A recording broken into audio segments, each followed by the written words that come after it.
Hey, what's up, everyone? It's day 89 of the Vulnerable Adventure with Alex Echols, and I recently saw a vine. I think it was either yesterday or today. Is you, you never realize how ugly you are until you see yourself in the front iPhone camera. I just thought it was really funny because whenever I accidentally flip around, I see myself like, wow, I look like that. What do you guys think about the beard? Honestly, I think that has become a bit too rugged, and it's not necessarily the most appealing and most attractive, but this shit, tell me what you guys think. And I guess on a more serious note, what I want to talk about today is, a few days ago I shared that I was feeling down, and to be honest, yesterday I was feeling quite sick, and I think that a lot of it was connected and had to do with each other.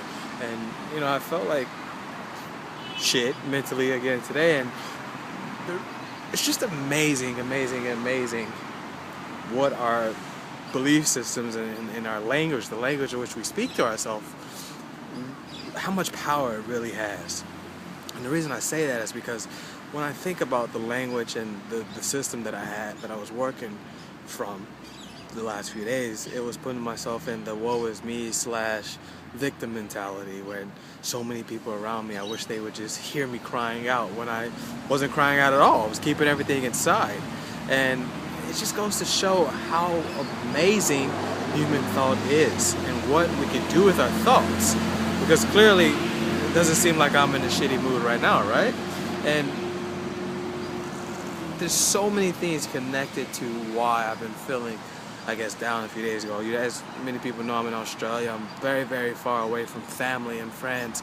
I guess long-term friends. And it's kind of sad not being able to spend Thanksgiving, with them and Christmas as well. And, along with a few other things, I've been feeling down.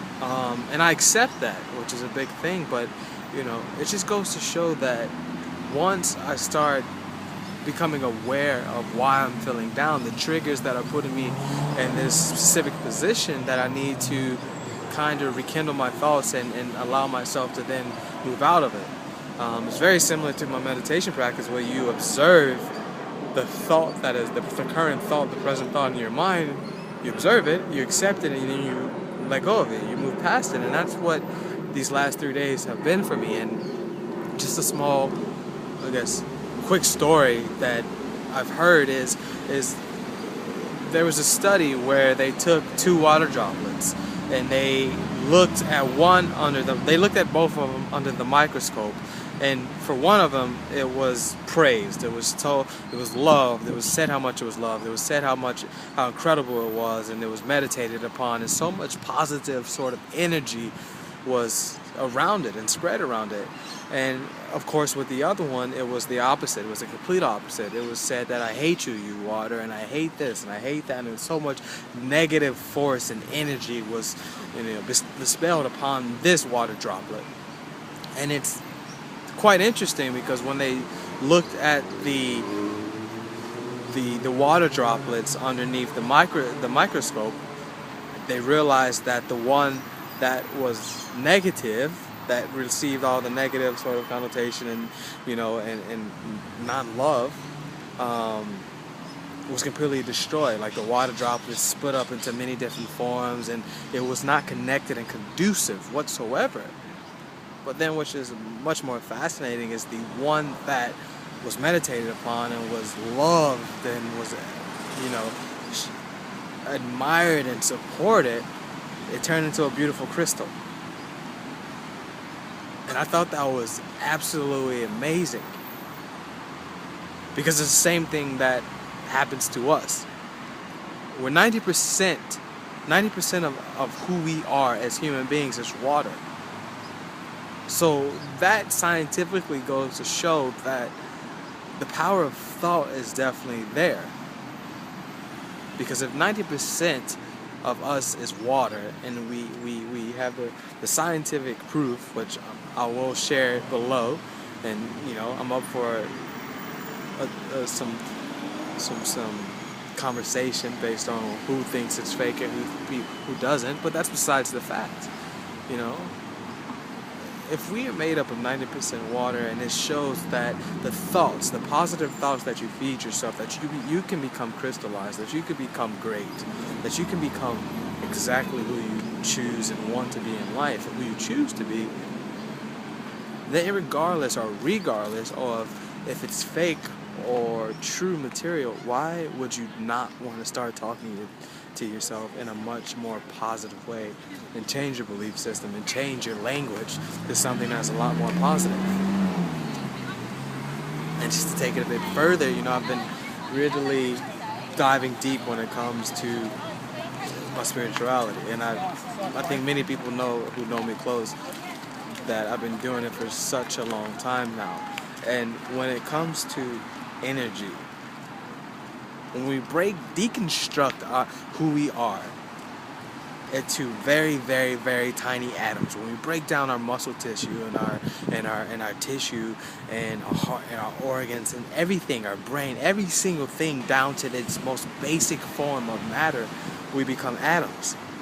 Everything in this entire world is made up of atoms. Water is made up of atoms. Every single living organism. Everything in this entire world is made up of atoms. I think you get the point. So I think that goes to show that the vibrational frequency and the power of thought and everything that we choose to tell ourselves will be manifested based on what we tell ourselves.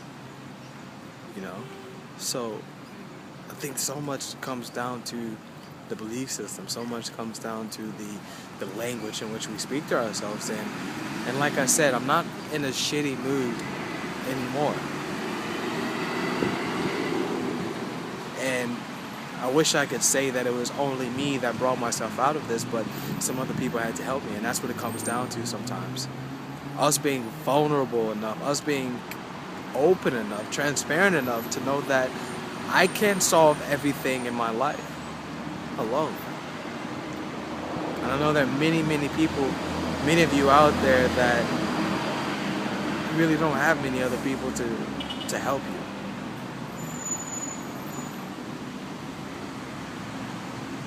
So I'm offering my ear anytime that comes up for you, if you are one of those people.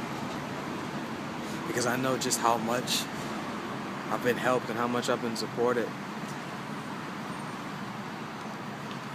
It's interesting that the day before I'm done with this is the longest video that I've recorded, and it's from the heart. I'm figuring things out as I go.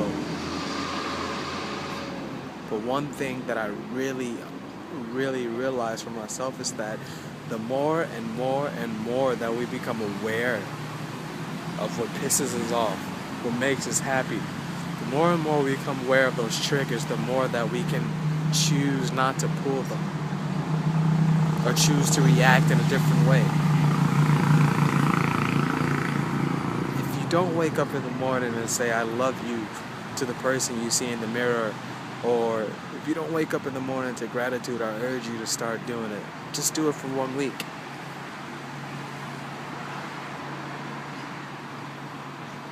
That's all I have to share today. I appreciate you guys so much. The journey's coming to an end tomorrow. Take care. Bye-bye.